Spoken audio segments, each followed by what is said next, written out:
Hello friends, welcome to my channel. Video చూసే అందరూ ఎలా ఉన్నారు? మేమైతే చాలా బాగున్నాము. ఈరోజు స్పెషల్ వచ్చేసి మైసూర్ బోండా అనమాట. అప్పటికప్పుడు ఎలా చేసుకోవాలనేది నేను మీతో షేర్ చేసుకుంటున్నాను. నేనైతే ఒక 250 గ్రాముల పెరుగు అయితే తీసుకున్నాను అనమాట. హాఫ్ కేజీ పిండి తీసుకున్నాను, అందులో సగం అయితే పెరుగు తీసుకున్నాను. ఇంకా పెరుగులోకి సోడా పొడి వేసి బాగా ఇలా చిలుక్కోవాలి.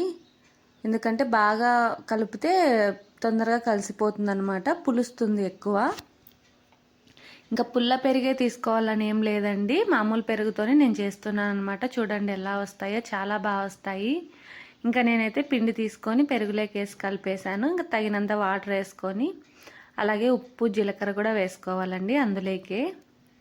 ఇంకా బాగా కలుపుకోవాలి.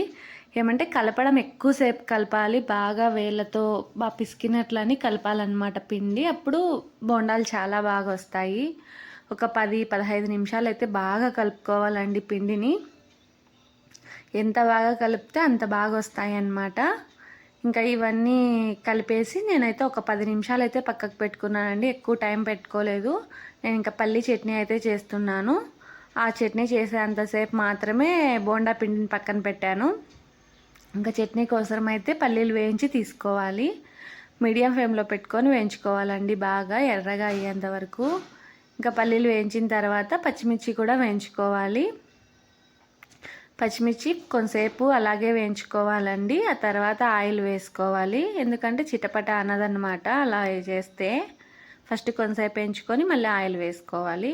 అందులోకి కొన్ని పప్పులు వేసుకొని వేయించుకుంటున్నాను. ఉత్త పల్లీల కంటే పప్పులు వేసుకున్న టేస్ట్ బాగుంటుందండి. కొద్దిగా జీలకర్ర, 2 తెల్లవాయలు అయితే వేసి ఎంచుకుంటున్నాను అనమాట. తెల్లవాయలు అయితే చాలా కాస్ట్ ఉన్నాయండి. మీ కల్లా ఎలా ఉన్నాయో కామెంట్ చేయండి. మా కల్లా అయితే 400 కేజీ ఉన్నాయన్నమాట. ఇంకా నేనైతే చట్నీ అయితే రెడీ చేసుకున్నాను.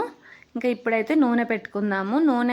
నూనె వచ్చేసి కొంచెం ఎక్కువే పోసుకోవాలండి. ఇట్లా గుంతగా ఉండే పెనం తీసుకోవాలి. ఫ్లాట్గా ఉండేదైతే రావండి సరిగ్గా బోండాలు. ఇలా గుంతగా ఉండే పెనం తీసుకొని నూనె కొద్దిగా ఎక్కువే పోసుకోవాలి. పెనంలో మీడియం ఫ్లేమ్లో పెట్టుకొని బాగా కాగనివ్వాలి. నూనె కాగిన తర్వాత బోండాలు వేసుకోవాలన్నమాట.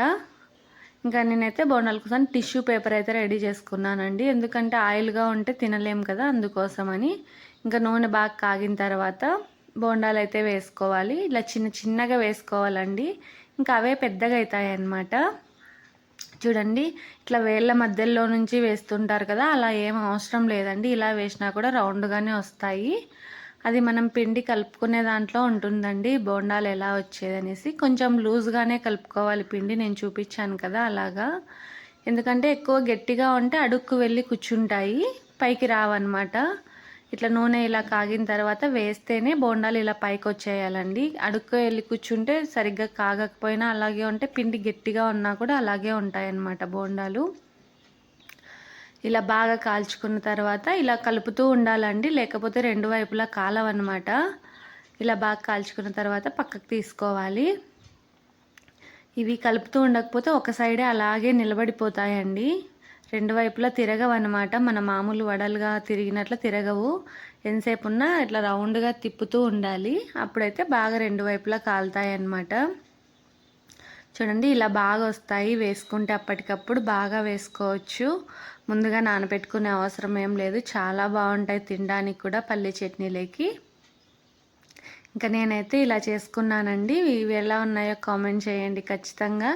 మా వీడియో నచ్చితే లైక్ చేసి షేర్ చేయండి.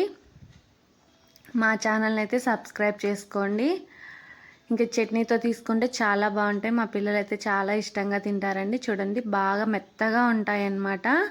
లోపల పిండి అలా ఏం ఉండవు. ఓకే ఫ్రెండ్స్, మా ఛానల్ నచ్చితే సబ్స్క్రైబ్ చేయండి. ఆల్ అనే బటన్ మీద నొక్కండి, నోటిఫికేషన్ మేము ఏ వీడియో పెట్టినా వస్తుంది. బాయ్.